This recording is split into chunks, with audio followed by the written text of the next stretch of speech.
Marwadi university మంచి భవిష్యత్తు కోసం తెలుగు విద్యార్థులు ఇష్టపడే యూనివర్సిటీ. కాల్ 9059052378 9059052379. మలక్పేటలోని జమునా టవర్స్ లో భార్యను భర్త హతమార్చాడు అంటూ శిరీషకు సంబంధించిన బంధువులైతే ఆరోపిస్తున్నారు. ఎందుకంటే శిరీషకు అమ్మా నాన్న లేరు. అయితే కేవలం వాళ్లకు అంటే శిరీషకు అన్న అట్లాగే అక్క చెల్లెలు మాత్రమే ఉన్నారు.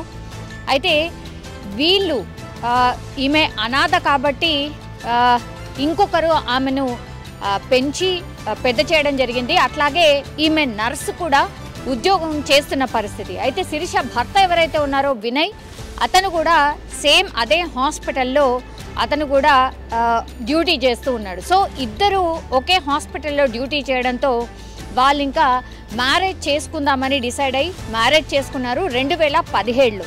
అయితే 2017లో మ్యారేజ్ అయిన తర్వాత నుంచి కూడా పెద్దగా శిరీష హ్యాపీగా లేదు. ఎందుకంటే భర్త చాలా టార్చర్ పెట్టేవాడు. అప్పుడప్పుడు మాకు చెప్పుకునేది, ఏడ్చేది. ఇక నాకు వల్ల కావట్లేదు అని ఒక 2-3 నెలల క్రిందనే నాకు కూడా చెప్పింది అంటూ శిరీష వాళ్ళ అక్క ఆరోపిస్తున్న సిచ్యువేషన్ అయితే కనిపిస్తోంది. అసలు ఏం జరిగిందంటే ఇప్పుడు వీళ్ళు జమునా టవర్స్, ఇది ఎక్కడ అంటే మలక్పేటలో ఉందన్నమాట. వీళ్ళు అత్తమామలతో సహా ఈ శిరీష అండ్ ఆ తర్వాత వినయ్ అత్తమామలు వీళ్ళందరూ కూడా కలిసి ఉండేవాళ్ళు. అయితే అత్తమామల టార్చర్ కావచ్చు, లేదంటే భర్త కూడా తాగి బాగా కొట్టేవాడు, తిట్టేవాడు అంటూ కూడా శిరీష వాళ్ళ అన్నదమ్ములకు అండ్ అక్క చెల్లెలకు చెప్పుకున్నట్టుగా కూడా చెప్తున్నారు. కానీ పెళ్ళయ్యే సమయానికి వీళ్ళెవ్వరూ లేరు. ఇప్పుడు వచ్చి ఎట్లా మాట్లాడుతున్నారు, ఆమె చనిపోయింది కేవలం అనారోగ్యం వల్ల, అట్లాగే హార్ట్ అటాక్ వచ్చింది కాబట్టి ఆమె చనిపోయింది. అదే ఇన్ఫర్మేషన్ నేను వాళ్ళ ఫ్యామిలీ మెంబర్స్కి ఇచ్చాను అని శిరీష హస్బెండ్ ఎవరైతే ఉన్నారో వినయ్, ఆయన చెప్తున్న పరిస్థితి అయితే కనిపిస్తోంది. సో ఈ ఇద్దరు వర్షన్స్ని విన్నప్పుడు మేబీ న్యాచురల్ డెత్ కూడా అయి ఉండొచ్చు, హార్ట్ అటాక్ వల్ల చనిపోయి ఉండొచ్చు అని భావించినటువంటి వీళ్ళు అంటే శిరీష బంధువులు వాళ్ళు వచ్చే వరకు వేచి ఉండండి, అప్పుడే శిరీష డెడ్ బాడీని మీరు తరలించకండి అని అంటూ వాళ్ళు రిక్వెస్ట్ చేయడం జరిగింది. అయితే శిరీష ఎప్పుడైతే హార్ట్ అటాక్ వచ్చి హాస్పిటల్కి తీసుకువెళ్తున్నామని ఇప్పుడు శిరీష వాళ్ళ ఆడపడుచు ఎవరైతే ఉంటుందో వాళ్ళు వాళ్ళ చెల్లెల అక్కకి ఇన్ఫర్మేషన్ అయితే ఇచ్చింది. అప్పుడు వాళ్ళ అక్క మిగతా బంధువులకు ఇన్ఫర్మేషన్ ఇవ్వడం, ఆ తర్వాత వాళ్ళు ఆపండి, ఎందుకంటే మేము శిరీషను కళ్ళారా చూడాలి, మీరు ఒక 10-15 నిమిషాల్లో మేము రాబోతున్నాం, మాకు ఇప్పుడే చెప్పారు కాబట్టి మేము వస్తున్నామంటూ చెప్పినప్పటికీ కూడా వాళ్ళు మేము శ్రీశైలంలో ఇప్పుడు వీళ్ళ శిరీష వాళ్ళ అత్తమామలు ఉంటారు కాబట్టి వాళ్ళ స్వస్థలానికి తీసుకువెళ్ళడానికి ప్రయత్నం చేయడంతో దీంతో ఎంత చెప్పినా వినకుండా మేము శ్రీశైలం దోమనపెంటకు చెందినటువంటి ఊరికి తీసుకెళ్ళిపోతున్నాం, అత్తవారింట్లో ఆమె అంత్యక్రియలు చేయబోతున్నాం అంటూ శిరీష వాళ్ళ బంధువులకి బదులు ఇవ్వడం జరిగింది. అయినా సరే వాళ్ళు కాల్ చేసి మీరు కొద్దిసేపు ఆపండి, మేము కేవలం 5-10 నిమిషాల్లో మేము చేరుకోబోతున్నాం అన్నప్పటికీ కూడా వినకుండా శిరీష డెడ్ బాడీని శ్రీశైలంలోని దోమనపెంట అంటే ఈ శిరీష వాళ్ళ అత్తమామ ఇంటికి తరలించే ప్రయత్నం చేయడంతో దీంతో అనుమానం వచ్చింది. అప్పుడు వీళ్ళు వెంటనే శిరీషకు సంబంధించిన బంధువులు ఎవరైతే ఉన్నారో పోలీస్ స్టేషన్లో చాదర్ఘాట్కి సంబంధించిన పోలీసులకు కంప్లైంట్ ఇవ్వడం జరిగింది. అప్పుడు పోలీసులు రంగంలోకి దిగారు.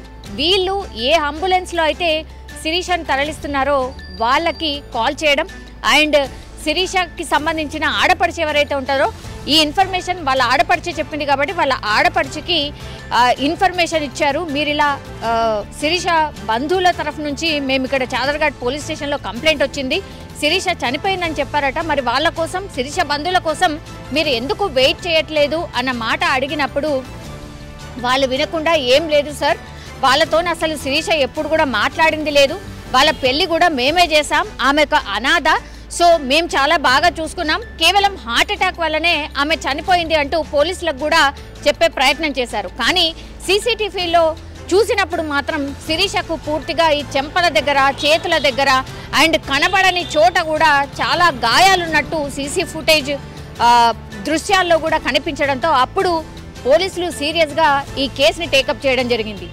ఆల్మోస్ట్ శ్రీశైలం దగ్గర దాకా వెళ్ళినటువంటి వాళ్ళని బ్యాక్ మళ్ళీ సేమ్ హైదరాబాద్కే రప్పించడం, ఆ తర్వాత ఉస్మానియా హాస్పిటల్కి శిరీష మృతదేహం తరలించి పోస్ట్ మార్టం కోసం ఇప్పుడు శిరీషకి సంబంధించిన డెడ్ బాడీని ఉస్మానియా హాస్పిటల్లో పోస్ట్ మార్టం కోసం అంటే తీసుకురావడం జరిగింది.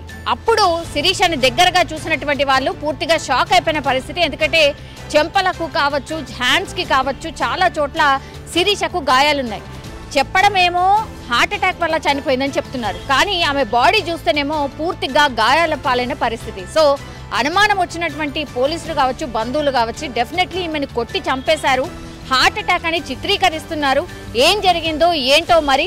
ఎందుకంటే 3 నెలల నుంచి కూడా శిరీష మాకు పదే పదే చెప్తోంది, నేను ఇంకొస్తాను, నేను నా వల్ల కావట్లేను, నేను ఉండలేకపోతున్నాను, టార్చర్ పెడుతున్నారు, కొడుతున్నారు, తిడుతున్నారు అన్నటువంటి మాట చెప్పింది మా చెల్లి అనేటిది శిరీష వాళ్ళ అక్క చెప్పడం జరుగుతోంది. అట్లనే శిరీష భర్తను కూడా విచారించినటువంటి పోలీసులకు కూడా ఆయన ఏం చెప్తున్నాడు, లేదు ఆమె నిన్నటి వరకు సాధారణంగా అందరిలాగానే తిని పడుకున్నాం మేమంతే, ఆ తర్వాత తెల్లవారి లేపే ప్రయత్నం చేయడంతో ఆమె లేవలేదు, కాబట్టి ఇప్పుడు ఈ శిరీష వల్ల ఆడపడుచు ఎవరైతే ఉన్నారో ఆమె లేపే ప్రయత్నం చేయడంతో గట్టిగా కొంచెం లేపే ప్రయత్నం చేయడం, కొంచెం ఇట్లా లేవకపోతే మనం ఇట్లా చెంపల మీద గట్టిగా కొడతాం కదా, అట్లా కొట్టడంతోనే అవన్నీ కూడా మార్క్స్ పడ్డాయి అని చెప్పి శిరీష భర్త చెప్తున్నాడు. ఇక్కడే అనుమానాలు రేకెత్తిస్తున్నాయి. అసలు అంత గట్టిగా కొడతారా? లేవకపోతే చెంపల మీద అంత కొడితే మొత్తం ఇట్లా మన వేళ్ళు ఉంటాయి కదా, అంత భయంకరంగా ఆ వేళ్ళన్నీ కూడా నల్లగా కమిలిపోయి ఉన్నటువంటి పరిస్థితి ఆ చెంపల దగ్గరనే కనిపిస్తున్నాయి మనకు, కానీ లోపల కూడా చాలా దెబ్బలు ఉన్నట్టుగా అండ్ చేతుకు కూడా మనం స్పష్టంగా చూడొచ్చు పూర్తిగా కమిలిపోయిన పరిస్థితి. సో వీళ్ళే శిరీషను కొట్టి చంపేశారు. ఆమె చాలా కాలంగా చెప్తోంది నేను వచ్చేస్తాను అని. ఈయన తాగుతాడు, కొడుతున్నాడు అనేటువంటి మాట వాళ్ళ కుటుంబ సభ్యులైతే చెప్తున్నారు. ఇంకోటి ఏంటంటే హార్ట్ అటాక్ వచ్చింది అని అంటే సరే హార్ట్ అటాకే అనుకుందాం, మేము వచ్చే వరకన్నా ఆగొచ్చు కదా, ఎందుకని తరలిస్తున్నారు? హుటాహుట్న పూర్తిగా దహన సంస్కారాలకు సంబంధించిన కార్యక్రమాలు చేయడానికి కనీసం శిరీషకు సంబంధించిన బంధువులకు చూపెట్టకుండానే ఎందుకు తరలిస్తున్నారు అనే క్వశ్చన్ అయితే రేస్ చేయడం జరుగుతోంది. ఇప్పుడు పోస్ట్ మార్టం జరుగుతుంది కాబట్టి నిజాలు ఏంటో తెలిసే అవకాశం అయితే కనిపిస్తోంది. కానీ అనుమానాస్పదం ఏంటంటే భర్త చెప్తుంది, ఆడపడుచు చెప్తుంది, పూర్తిగా అబద్ధంలాగా కనిపిస్తోంది. ఎందుకంటే శిరీషకి మరి హార్ట్ అటాక్ వచ్చుంటే ఎందుకని గాయాలున్నాయి అనేది అతిపెద్ద ప్రశ్న. పోస్ట్ మార్టం చేసిన తర్వాత నిజాలు తెలిసే అవకాశం అయితే కనిపిస్తోంది.